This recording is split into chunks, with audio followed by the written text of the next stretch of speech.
Hello বন্ধুরা, তোমরা সব কেমন আছো? আশা করছি ভালো আছো, সুস্থ আছো। আমিও ভালো আছি, ততটা ভালো নেই কেন, জার্নি করে বিশাল কষ্ট হয়ে গেছে। তো বাসে এই যে এসে সোনপুরে নামলাম। তো এখান থেকে আমরা এবারে বাইকে করে বাড়ি যাব। তোমাদের দাদা বাইক হচ্ছে স্যারের বাড়ি রেখেছিল, বাইকটা আনতে গিয়েছে। আমি আর তন্ময় অপেক্ষা করছি সোনপুরি। তারপর বাইক নিয়ে আসার পরে আমরা চলে এসেছি সোজা বাড়িতে এসে ড্রেসগুলো চেঞ্জ করে খাটে একটু বসলাম, ফ্যানটা ছেড়ে দিয়ে। বিশাল কষ্ট হয়ে গেছে। আর তন্ময় কিন্তু ওই চালিয়ে দিয়েছে, মনে হচ্ছে যেন আমিও এখানে একটু ঘুমিয়ে পড়ি, কিন্তু ঘুমালে হবে না, প্রচুর কাজ রয়েছে।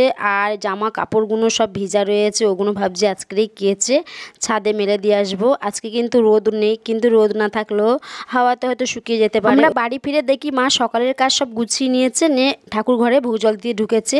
তো একটা কাজ কমে গেছে, বাসি কাজগুলো আমার সারতে হয়নি সকালের। তো আমি এই জন্য আর কি এই জামা কাপড়গুলো সব বার করেছি বলি কেচে নিয়ে স্নান করে সকাল সকাল দুটো রান্না বসাবো। রান্না বসিয়ে খাওয়া দাওয়া করে একটু ঘুমাবো, না ঘুমানো পর্যন্ত শরীরে জুত পাবো না।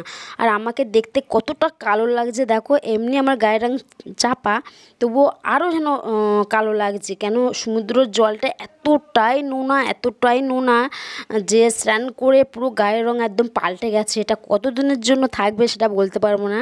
অনেকে আমাদের অবশ্য বলেছিল যে সমুদ্রের জলে স্নান করো না, একদম গায়ের রং পাল্টে যাবে। তা সত্যি সেটাই হয়েছে। বিকেল 5টা বাজে, আমি এইমাত্র ঘুম থেকে উঠলাম, দুপুরবেলা রান্না করে সেই যে শুয়েছি। আর এখন বললাম যে তোমাদেরকে 5টা বাজে ঘুম থেকে উঠলাম, দুপুরের খাওয়া দাওয়াটাও সারিনি। আর চোখের হাল দেখে বুঝতে পারছো, মানে যত ঘুমাচ্ছি তত যেন মনে হচ্ছে আরও দরকার। তো নদীতে স্নান করতে গিয়েছিলাম, চোখ মুখ সব কালো হয়ে গেছে, মানে এতই নোনা জলটা, মুখ টুক পুরো কালো হয়ে গেছে। তার মধ্যে রোদ অবশ্য ততটা ছিল না। তো যাই হোক, এখন তোমাদের দাদা ঘুমাচ্ছে, অন্য দুপুরবেলা খাওয়া দাওয়াটা সারিনি। তো এবার আমরা দুপুরের খাওয়া দাওয়াটা এখন সারবো। আর আমি আজকে বাড়ি এসে দীঘা থেকে অনেকটা আর কি জামা কাপড় কেচেছি, কেন ভিজা জিনিসপত্র ছিল তো রাখিনি, সেগুলো বলি কেচে দিই। আর আকাশটা কিন্তু মেঘলা, আজকে সকাল থেকে এক ফোঁটা রোদ উঠেনি। মানে আমরা যেদিন থেকে দীঘায় গিয়েছিলাম সেদিন থেকেই কিন্তু আকাশের ওয়েদারটা একেবারে আলাদা। ওখানে গেছি, ওখানেও কিন্তু বৃষ্টি পড়ছিল।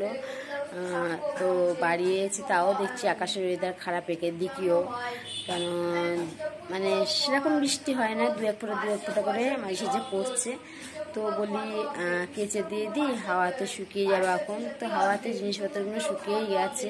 তো একটা ছাদের জামা কাপড়গুলো মা মনে হয় নিয়ে এসছে, কিন্তু কাকিমাদের ছাদে আমি কিছুটা জামা কাপড় মেলে দিয়েছিলাম, সেগুলো নিয়ে আসিনি। তো চলো ওইগুলো নিয়ে আসি ছাদ থেকে গিয়ে।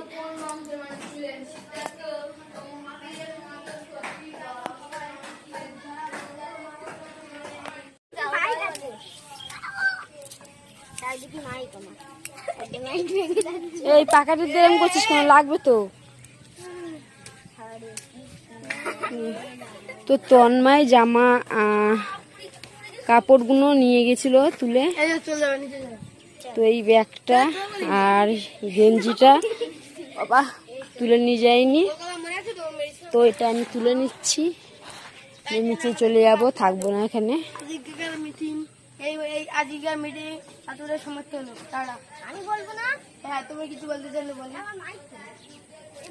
দেখতে পাচ্ছি বন্ধুরা আকাশের ওয়েদারটা।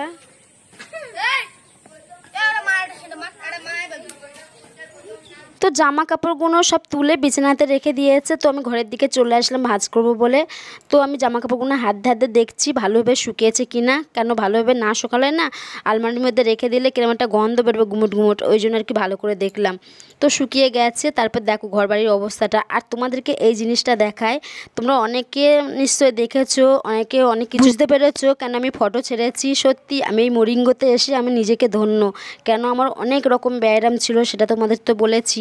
সেই ব্যায়ামগুলোও কিন্তু আমি মরিঙ্গো খেয়ে সুস্থ হয়েছি, প্লাস আমি মরিঙ্গোর সঙ্গে প্ল্যাটফর্মে কাজও করতে পারছি, আবার প্লাস আমি হচ্ছে কি বলবো, একটা ভালো পরিবার পেয়েছি।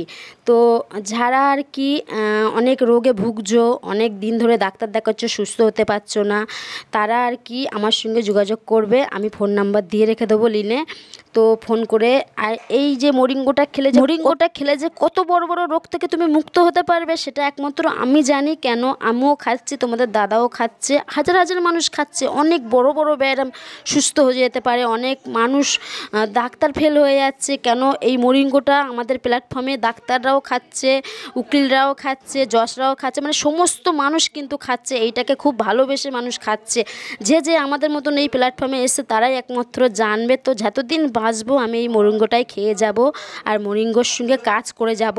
তো যাই হোক, আমার লিনে হচ্ছে ফোন নাম্বার দেওয়া থাকবে। কেউ যদি মনে করো রোগ থেকে আমি ভালো থাকবো, সুস্থ থাকবো, তো তার অবশ্যই মোরিঙ্গোটা খাওয়া দরকার। কারণ জীবন বারবার আসে না, মানুষেরই একবারই আসে।